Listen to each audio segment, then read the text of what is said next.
नमस्कार, आप सभी को फिर से आप सभी का स्वागत है। हम डिस्कस कर रहे हैं इंग्लिश के बहुत ही important topic comprehension part number 2।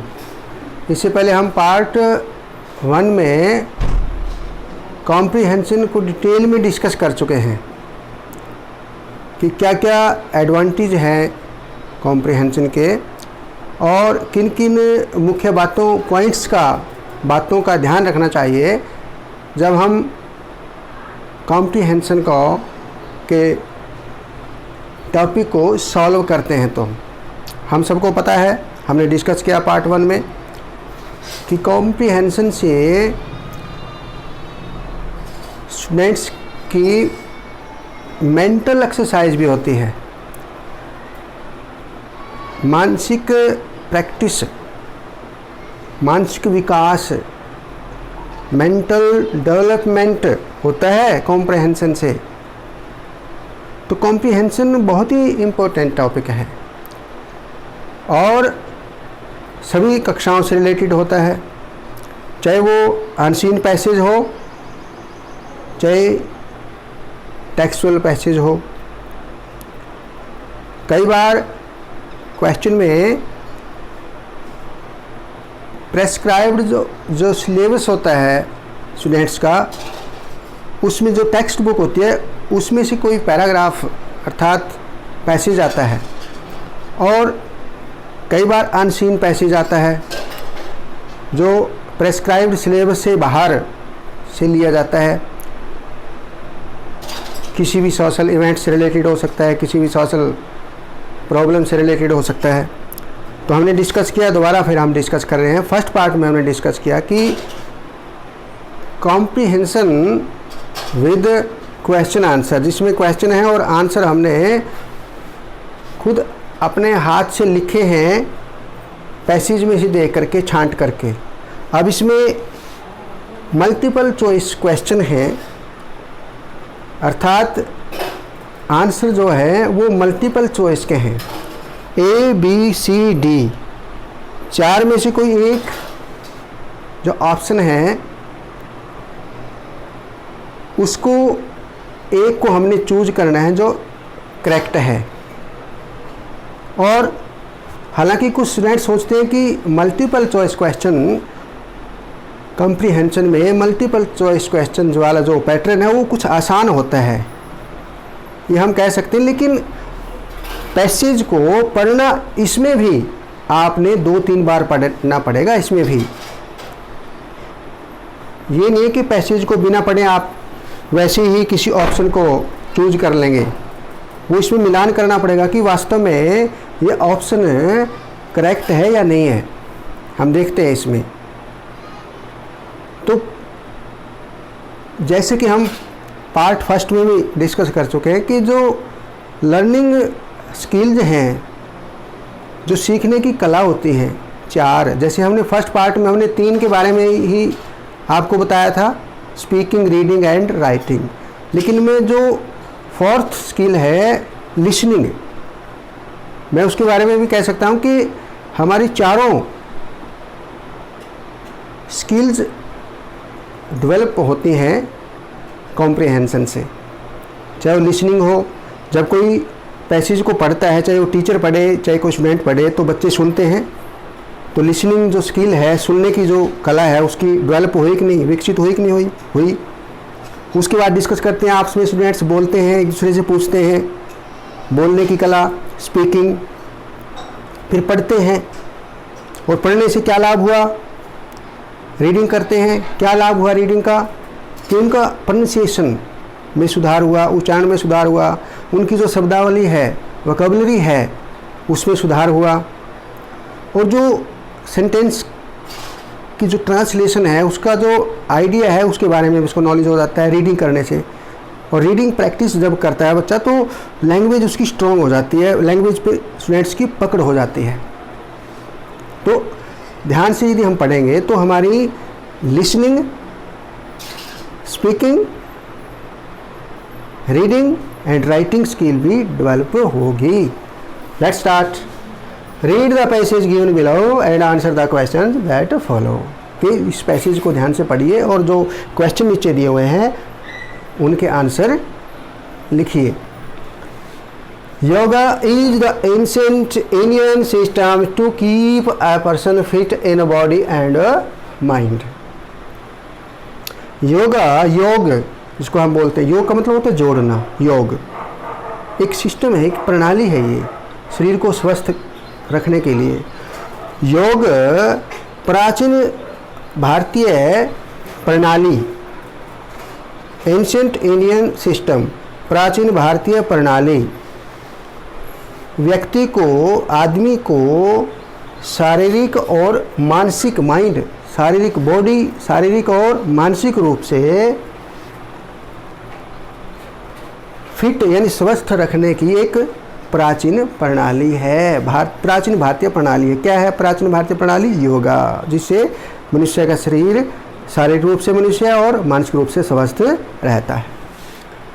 It is basically A system of self treatment. यह मूल रूप से, बेसिकली मूल रूप से, यह मूल रूप से स्वयं इलाज करने की एक प्रणाली है। इन जब हम योगा करेंगे, प्राणायाम करेंगे, आसन करेंगे, तो उसमें हम अपना ट्रीटमेंट स्वयं करेंगे। उससे हमें स्वयं खुद बेनिफिट होगा, डॉक्टर के पास जाने की ज़रूरत नहीं होगी।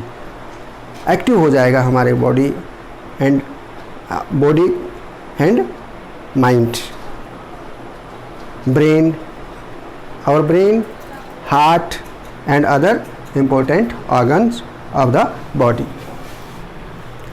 According to the yogic view,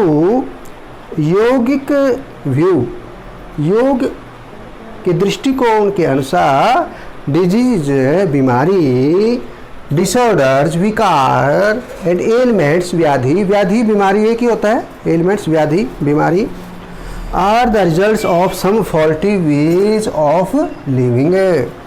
जीने के कुछ गलत तरीके होते हैं जिससे हमें क्या होती हैं? डिजीज हो जाती हैं, डिसऑर्डर्स एंड एलिमेंट्स। और वो तरीके जैसे बैड हैबिट्स हैं, बुरी आदतें हैं, लैक ऑफ प्रॉपर नॉलेज है, उचित ज्ञान की कमी होना, एंड अनसूटेबल फूड, अनुचित भोजन। जब हम अनुचित भोजन करेंगे तो उससे भी हमारे को बीमार होने का खतरा बढ़ जाएगा। द डिजीज आर दस the resultant state of a sort of prolonged mall functioning of the body system. जैसा कि हम देखते हैं कि जो बीमारियां हैं, चाहे वो थोड़ी अवधि की हो, शॉर्ट, या प्रोलॉन्ग्ड, दीर्घ अवधि की हो, माल फंक्शनिंग ऑफ बॉडी सिस्टम, तो क्या होता है? ये हमारे शरीर का अच्छी तरह से काम न करना, शरीर के सिस्टम का बिगड़ जाना, और उसका रिजल्ट क्या होता है? फिर बीमारी लग जाना। Since the root cause of a disease lies in the mistakes of the individual, क्योंकि जो मूल कारण है, रूट काज, क्योंकि मूल कारण, बीमारी के मूल कारण किस में निहित होते हैं? मिस्टेक्स ऑफ द इंडिविजुअल, व्यक्तिगत गलतियाँ, इंडिविजुअल मिस्टेक्स, जो व्यक्तिगत गलतियाँ होती हैं उसका एक मूल कारण है। क्या?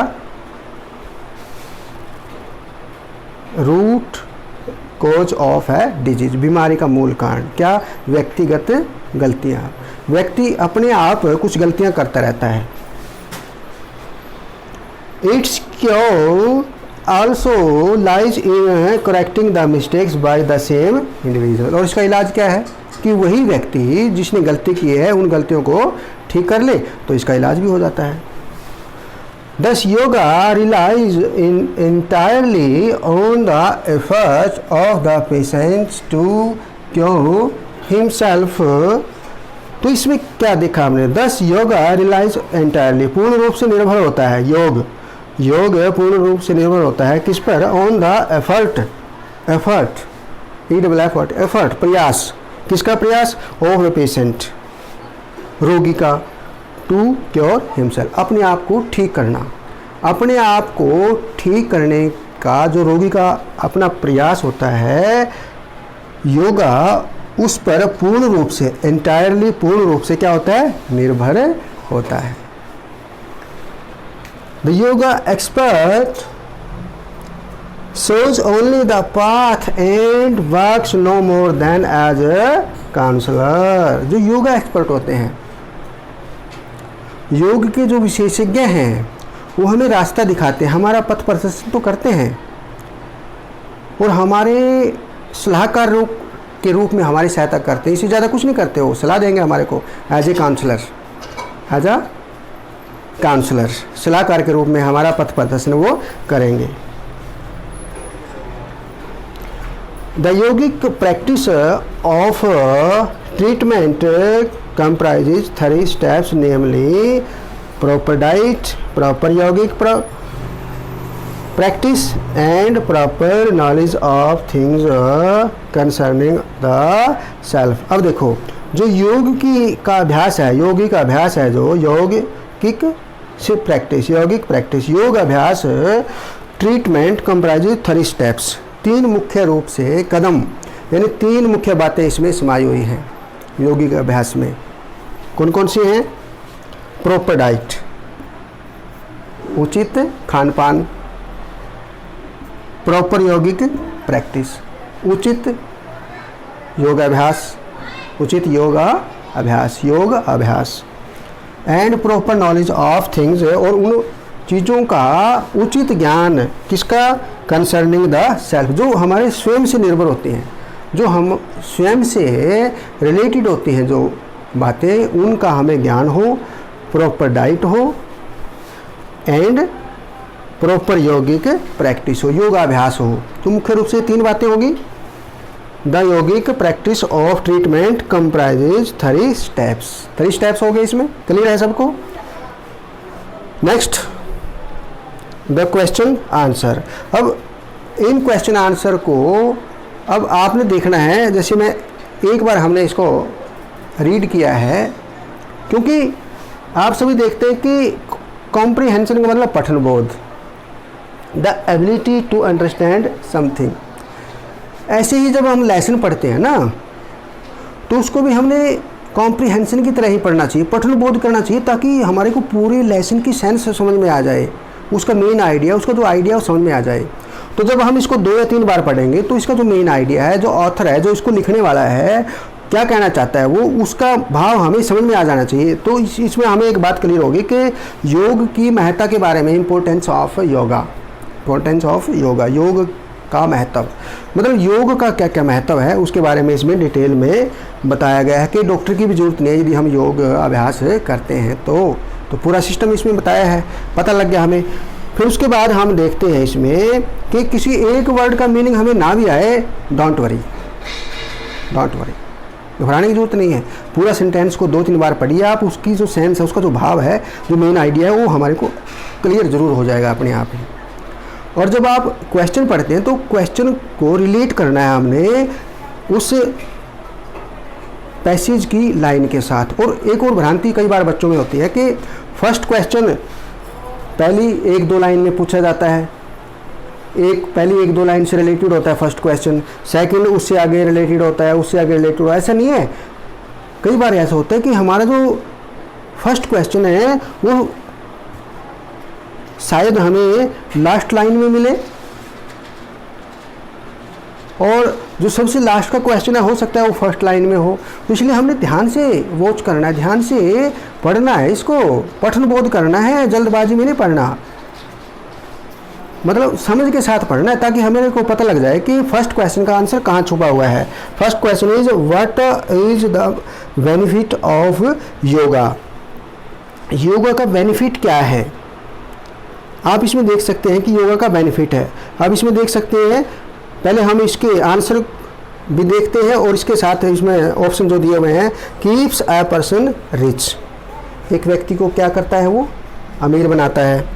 Provides entertainment to the person, किसी व्यक्ति का क्या करता है, एंटरटेनमेंट, मनोरंजन करता है। Keeps A person fit in body and mind, शारीरिक रूप से और मानसिक रूप से पर्सन को, व्यक्ति को क्या करता है, फिट, स्वस्थ बनाता है। Provides a job to the person, किसी व्यक्ति को जॉब दिलवाता है, नौकरी, जॉब, काम दिलवाता है।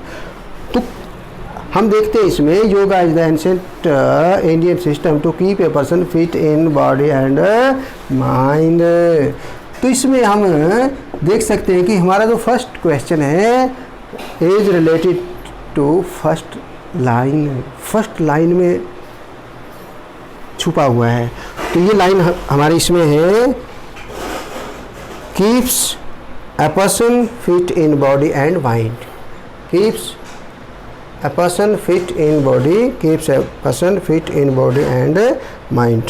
तो ये जो हमारा सी पार्ट है ये हमारा क्या होगा, करेक्ट होगा। इसमें हम टिक मार्क लगा देंगे और इसको अलग से लिख देंगे, keeps a person fit in body and mind. तो ये हमारा आंसर करेक्ट होगा, part C. D, what causes disease, element and disorder, यानी विकार का, बीमारी का, व्याधि का क्या कारण है। गुड डाइट, अच्छा खान पान, एक्सरसाइज, प्रैक्टिस, अभ्यास करना, लेबरफुल जॉब, कठिन कार्य है, लेबरफुल जिसमें मेहनत वाला कार्य है, बैड हैबिट्स, बुरी आदतें। तो अब देखो, अब इसमें हम देखते हैं इसमें कौन सा ऐसा कार्य है जिसमें हम देखते हैं disorder elements are the results. ये देखो, disease, disorder and element are the result of some faulty ways of living, bad habits. Very good, मिल गया हमें आंसर, बैड हैबिट्स। तो इसका आंसर क्या है इसमें, बैड हैबिट्स। यानी यदि हमारी बैड इज नॉट बैड नहीं, बैड, बुरी आदतें, बैड, बुरी आदतें हमारी किसका कारण बनती है, डिजीज, एलिमेंट्स एंड डिसऑर्डर। तो इसका आंसर सही क्या हो जाएगा, बैड हैबिट्स।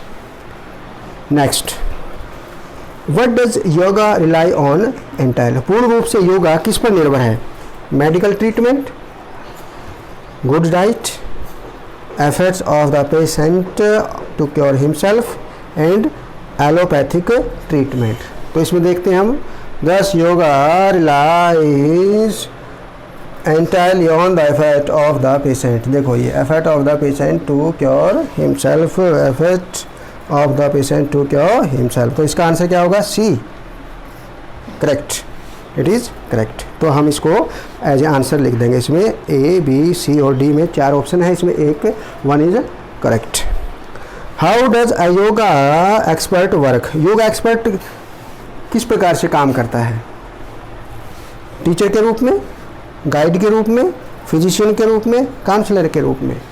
तो आंसर ढूंढते हैं हम इसमें, the yoga expert shows only the path and works no more than as a counsellor, सलाहकार, वो सलाह देगा हमें समय समय पर।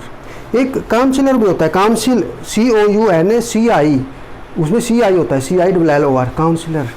वो एक परिषद का जो मेंबर होता है काउंसलर, उसके लिए आता है CI, COUNCILLOR, काउंसलर। लेकिन ये है COUNSELLOR, काउंसलर, सलाहकार, ये सलाहकार है। और वो पार्षद, यानी किसी परिषद का मेंबर, पार्षद। तो इसमें हमने देख लिया कि तो क्या है इसका आंसर, काउंसलर, ये it is a correct answer.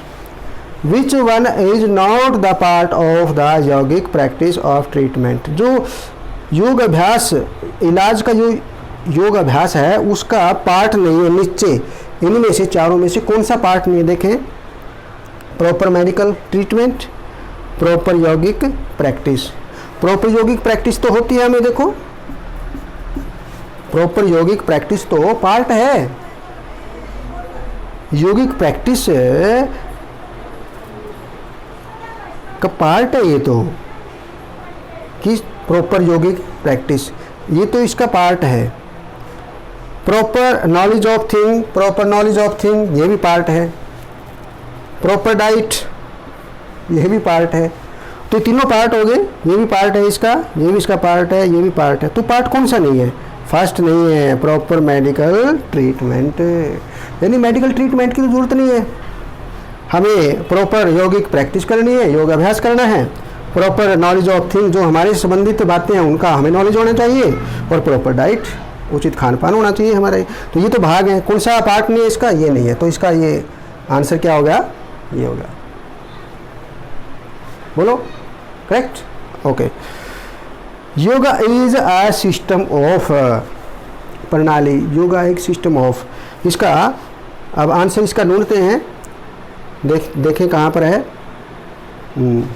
तो इस प्रकार हम क्वेश्चन का आंसर ढूंढ रहे हैं। कई बार बच्चे सोचते हैं कि ये सबसे लास्ट का क्वेश्चन है तो ये कहीं लास्ट में मिलेगा, लेकिन हो सकता है ये कहीं और दूसरी जगह हमें it is basically A system of self treatment. देखो सेकंड लाइन में इस सबसे लास्ट के क्वेश्चन का आंसर हमें सबसे ऊपर सेकंड लाइन में मिला, हम नीचे ढूंढ रहे हैं, जबकि आंसर कहाँ है? ऊपर सेकंड लाइन। तो आपने ध्यान रखना है, नहीं तो गलती हो जाएगी। Surgical treatment, self treatment, medical treatment, homeopathic treatment, तो कौन सा है? Self treatment. तो ये हमारा आंसर सही हो गया, सेल्फ ट्रीटमेंट। तो इस प्रकार आपने पार्ट 2 को भी डिस्कस किया। और मैं फिर कह रहा हूँ, सीखने की जो जैसे कलाचार होती हैं, listening, speaking, reading and writing, तो उनको डेवलप करने के लिए, उनके डेवलपमेंट के लिए हमें चाहे वो लेसन हो, चाहे पोइम हो, चाहे पोइम को रिसाइट करना हो, चाहे लेसन को रीड करना हो, चाहे पोइम को रिसाइट करना हो, चाहे कॉम्प्रिहेंशन का जो पैसेज है उसको, एबिलिटी टू अंडरस्टैंड समथिंग, योग्यता के अनुसार समझने की योग्यता के अनुसार समझना हो, ये सारा का सारा प्रोसेस है। हमें अपनी लैंग्वेज, चाहे वो हिंदी भी हो, क्योंकि हिंदी में भी आप देखते हैं कि पठित गद्यांश हो रहा है, पठित गद्यांश आते हैं ना, पैसेज आता है हिंदी में भी। पठित यानी जो प्रेस्क्राइब्ड सिलेबस से रिलेटेड होता है, टेक्स्ट बुक में से, पाठ्य पुस्तक में से होता है, उसमें क्वेश्चन होते हैं, आंसर होते हैं, और उसमें भी मल्टीपल चॉइस के क्वेश्चन आ सकते हैं, हिंदी में भी आते हैं ऐसे ही, क ख ग घ, इस प्रकार। जैसे इंग्लिश में ए बी सी डी। और पठित गद्यांश, अपठित अनसीन पैसेज, जैसे इंग्लिश में आता अनसीन पैसेज, सिलेबस से बाहर, जो प्रेस्क्राइब्ड सिलेबस है उससे बाहर का कोई भी टॉपिक आ जाता है उस पर। हिंदी में भी आता है लैंग्वेज में, और दूसरी भाषाओं में भी आता है। तो भाषा को मजबूत करने के लिए कॉम्प्रिहेंशन का बहुत ही विशेष स्थान है। तो आप सब बच्चों ने कॉम्प्रिहेंशन को सिर्फ 1 या 2 पैसेज नहीं कि हमने 2 पैसेज पढ़ लिए बस हमारी तैयारी कंप्लीट होगी, नो, प्रैक्टिस कॉम्प्रिहेंशन की लगातार कीजिए। इससे क्या होगा? आपके माइंड की डेवलपमेंट होगी, मस्तिष्क का विकास होगा, आपके शरीर का विकास होगा, सोचने की शक्ति आपकी बढ़ेगी, पढ़ने की आदत पड़ेगी, आपका उच्चारण शुद्ध होगा, वर्ड मीनिंग का नॉलेज होगा, शब्द भंडार आपका बढ़ेगा, और इंग्लिश लैंग्वेज पर आपकी एक पकड़ हो जाएगी। जैसे हम ग्रामर की जो टॉपिक करते हैं ना, ग्रामर के टॉपिक करते हैं, तो ग्रामर के टॉपिक में हम देखते हैं कि किस प्रकार किसी सेंटेंस को या किसी अन्य डेफिनेशन को हम जब पढ़ते हैं तो हम उसको ध्यान से रीड नहीं कर पाते, क्योंकि हमारी पढ़ने की इतनी अच्छी आदत नहीं होती। तो कॉम्प्रिहेंशन हमारे को एक पढ़ने की अच्छी आदत का एक आदी बना देता है हमें। तो इसलिए ध्यान से आपने ये सारे पॉइंट नोट करने हैं। तो comprehension with multiple choice question and comprehension with question answer, simple question है और साथ में आंसर है, उसमें से खुद हम लिखते हैं और इसमें चॉइस होती है, एक चॉइस उसमें ठीक होती है, उसको हम टिक मार्क करते हैं करेक्ट को। आपने ये सारे पॉइंट नोट करने हैं और आपस में डिस्कस करने हैं, एक दूसरे स्टूडेंट्स को बताना है, और ये हर कक्षा से रिलेटेड है, ठीक है? ओके, समझ गए सभी? वेरी गुड, बहुत बढ़िया, थैंक यू, धन्यवाद, जय हिंद, बाय बाय।